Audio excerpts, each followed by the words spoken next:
Hello, my name is Åsa Måøy and I'm a physiotherapist at Sunnaas Rehabilitation Hospital. I am also certified neuro practitioner in the Red Cord system. I will talk about the use of Red Cord after trauma to prevent contractures and restore or increase mobility.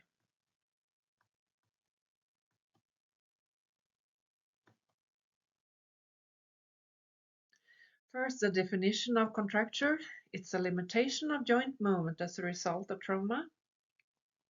Contracture includes reduced mobility of a joint because of changes in the joint or the soft tissue around. The soft tissue could be skin, tendons, fascia, or muscles. Contractures are characterized by a reduction in joint range of motion or an increase in resistance to passive joint movement, both limiting joint mobility. The causes of contractures and pathology. The contractures occurs when your muscles, tendons, joints, or other tissues tighten or shorten, causing a deformity.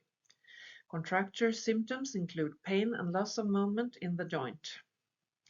The causes could be scars after injuries, trauma, burns, serious inflammations, muscle atrophy because of lack of use, and paresis due to neurological disorders.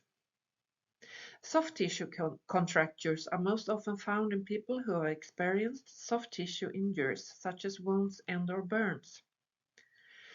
Long immobilization of a joint, like treatment with plaster after fractures and post-surgery, can also lead to contractures. Muscle imbalance between an agonist and antagonist muscle after amputation could predispose for contractures in joint near the amputation. And you can have an injury in the central nervous system, like spinal cord injury, stroke, traumatic brain injury, that could involve paresis, paralysis, and spasticity, which all can predispose for contractures. Also, an injury in the peripheral nervous system in a trauma could cause paresis, paralysis, and hypotonia. You can have combined injuries from the same trauma. You can have a mixture of it all, and in addition to that, if you have an amputation, that comes in addition to all the rest if you may have more underlying issues.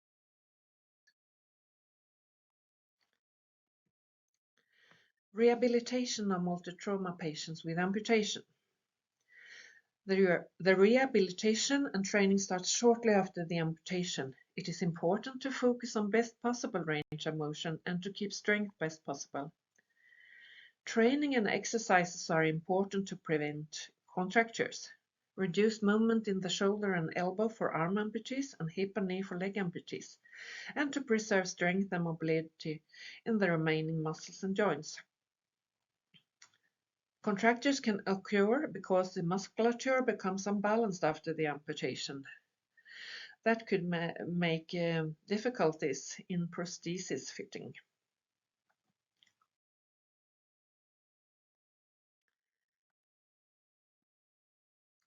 So, how to prevent contractures in amputees? First, think adequate positioning. Prone and supine flat position daily.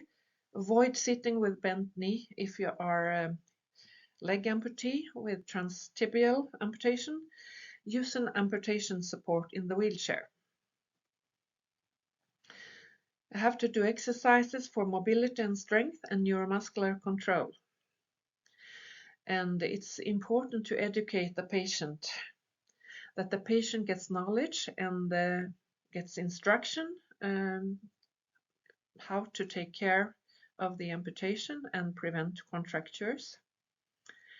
A good function afterwards can be achieved in most patients, but it depends on how they were before the surgery or after, and the level of amputation and other comorbidities.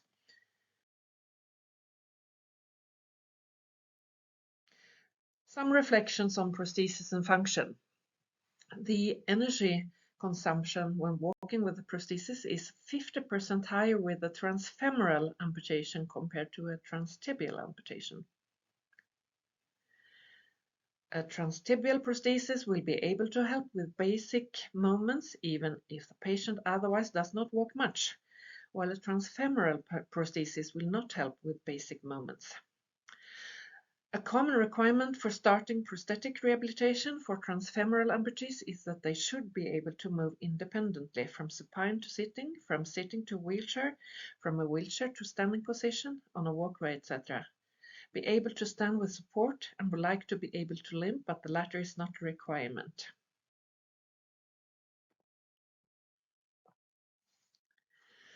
When it comes to transtibial amputation, there could be a tendency of flexion contracture in knee. It's important to train hip and knee extensors. When it comes to femur amputation, it could be a tendency of contracture in hip flexors, external rotators, and hip abductors. It's important to train with a focus on hip extensors, internal rotators, and adductors. If the amputee femur stump is short, a big part of the adductor muscle will be taken away in the surgery with amputation. That means that the hip adductors will become weaker than before surgery. The hip abductors will not be affected in the same degree because of the insertion at trochanter major. But the risk of hip abduction contracture is higher the shorter the thigh stump is.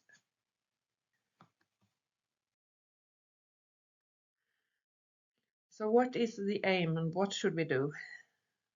The main aim is to regain function and independence in mobility and daily life activities. This with or without orthopedic and technical aids. You have to train strength and don't forget the trunk muscles. Important with neuromuscular control in the whole body. You have to increase and or preserve mobility. And you can use different techniques. You can use hold, release, you can use agonist, antagonist, guided movements by therapist, stretching, passive and active motions in affected joints. And taking care of the amputation stump. It's important that the wound heals from the surgery, and it's important to have compression and form the stump with a liner, by example.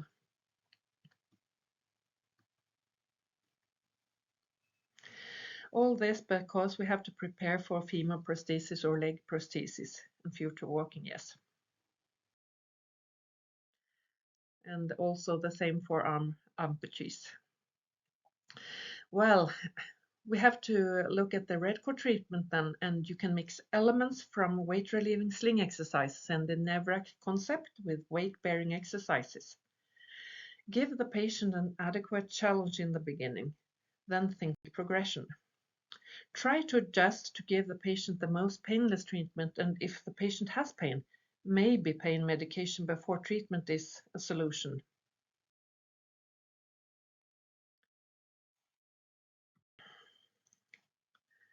I'm going to show you some films here and show positions that are suitable for both stretching and strength training. This is a good position to start with. Suspension point above the hip, axial backwards and upwards.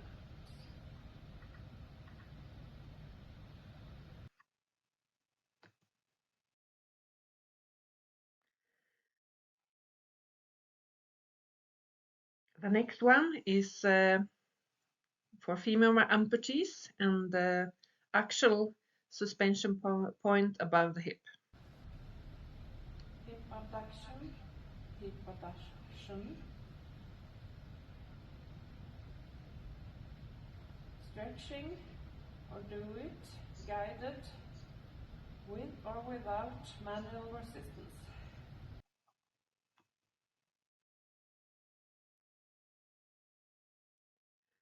An alternative could be to use the elastic cords when it concerns hip adduction.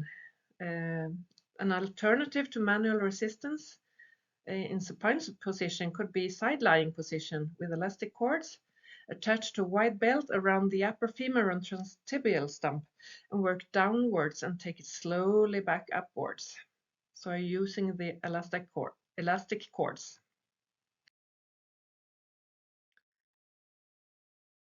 The next one is side-lying, combine flexion and extension of hip and knee or separately. You will see in the film.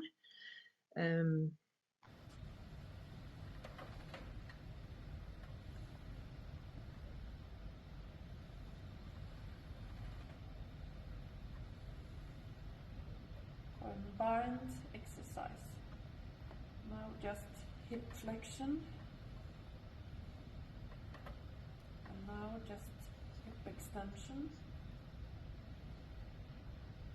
for the knee.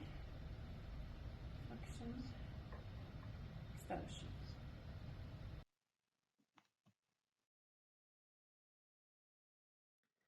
Here you have for femur amputees. Flexion, hip extension. Hip flexion, extension. You can use this position in stretching with hold release, or you can give manual resistance to strength.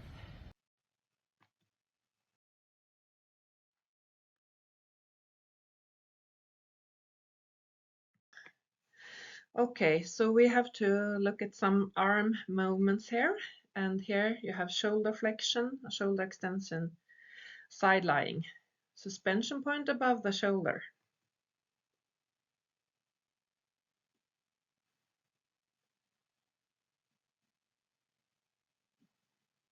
Suspension point above the shoulder joint.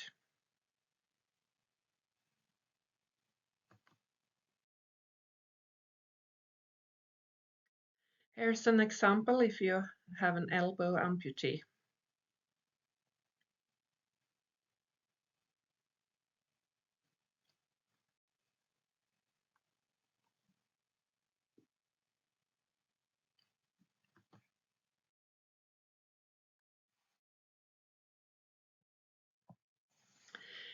Here we'll look at the supine position, and here we have shoulder abduction, shoulder adduction, unilateral, or you can use bilateral suspension points.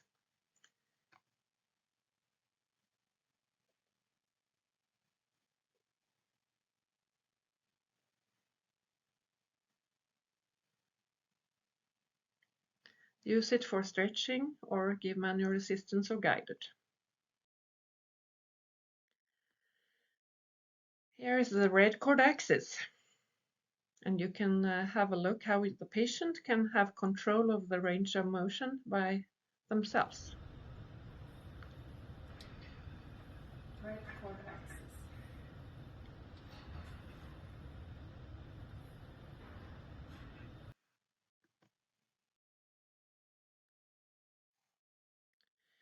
Here we will look at stretching with a technique of hold release, dynamic stretch.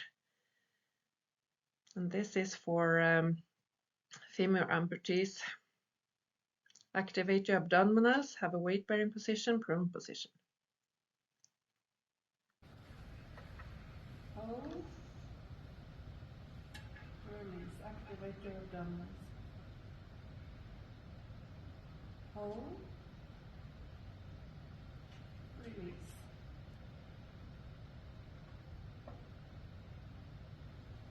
Hold,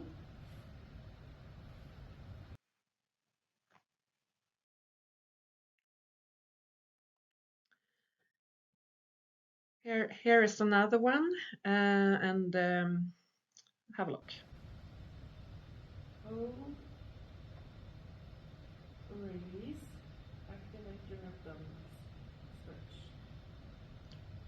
Longer release period for the stretching. Hold, release,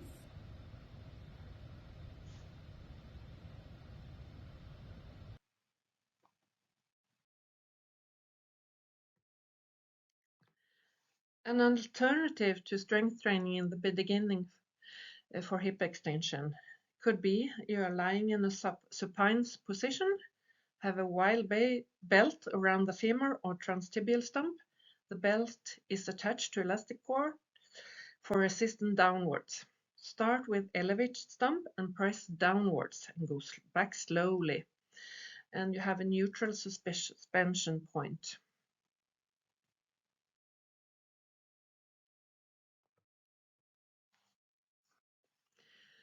We're moving forward to strength training here. Here we have a focus on hip extensors, and you will see 3 films with the arms in different positions, but the transtibial stumps are both, or if it's a single amputation, there you have both legs in the belt.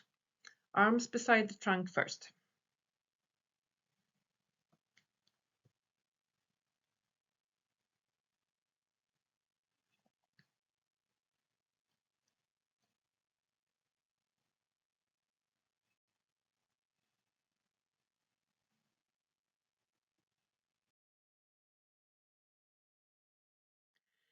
Here with the arms above the head, you get a little help from musculus latissimus dorsi.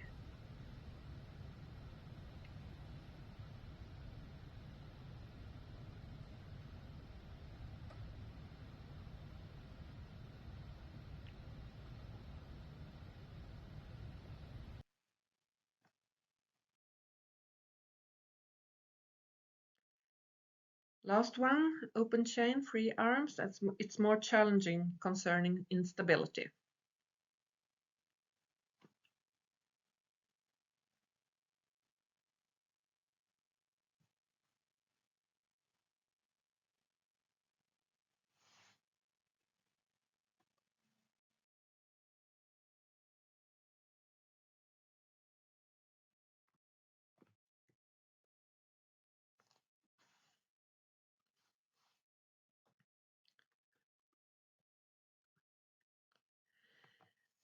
Here we have strength training. We focus on hip extension. It's unilateral for femur or transtibular amputees.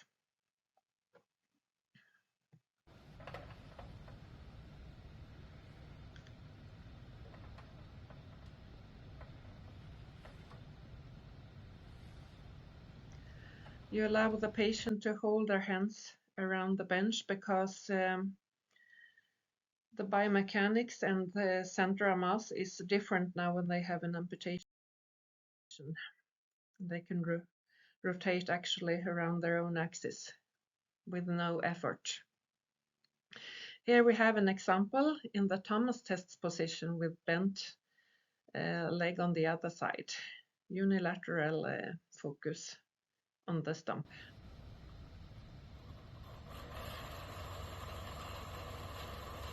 Here you can also hear the sound from the red cord stimuli. It vibrates, and that is to stimulate the neuromuscular system. I also have elastic cords to so unload a little bit on the pelvis to give the patient help. Here you see an example of red cord axis attached to the trainer in the ceiling there. And let's see the film. You can work dynamically or just hold.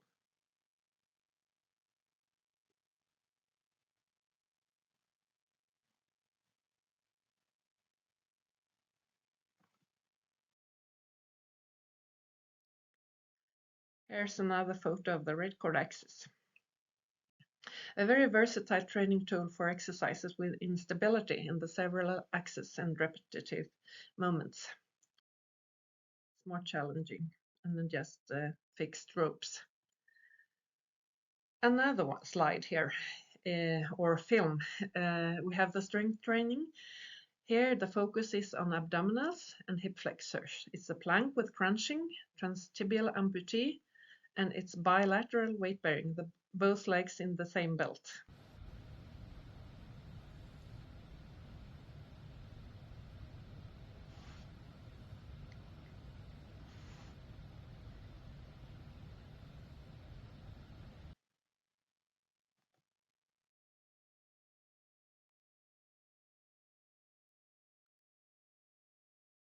Here we have the stimuli again with vibrations, and it's strength training, and we also have weight relieving elastic cords on pelvis.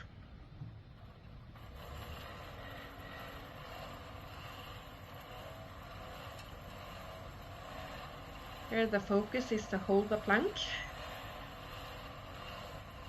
activate your abdominals, and here we put on some extra, like sawing motion and side to side motion.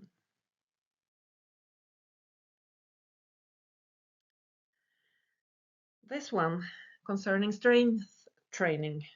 The focus is hip abduction. Both legs, femur or transtibial amputees, both in the belt. Shoulder pressure, alternative, you can go up on elbow support, but that is more challenging because you're elevating your center of mass.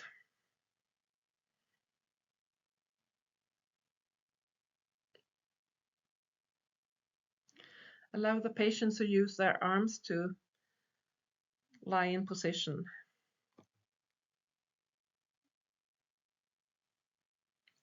Can combine with elevating one leg.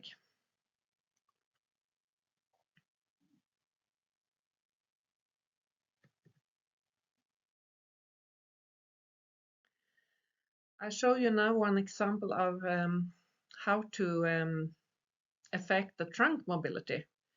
First with fixed ropes, and see the film.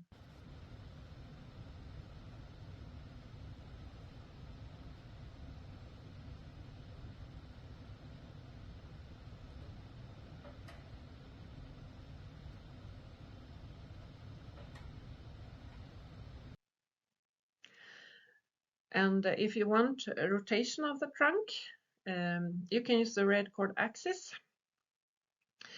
but this was with fixed ropes. So you can do according to what you need, and you can also have the ropes lower or higher to affect different parts of the trunk. So this was all from me. Thank you for your attention. If you want to contact me, you can do that on my email addresses that you can see underneath. And I wish you good luck with the red cord treatment. And if you have any questions, you can just contact me. Thank you very much.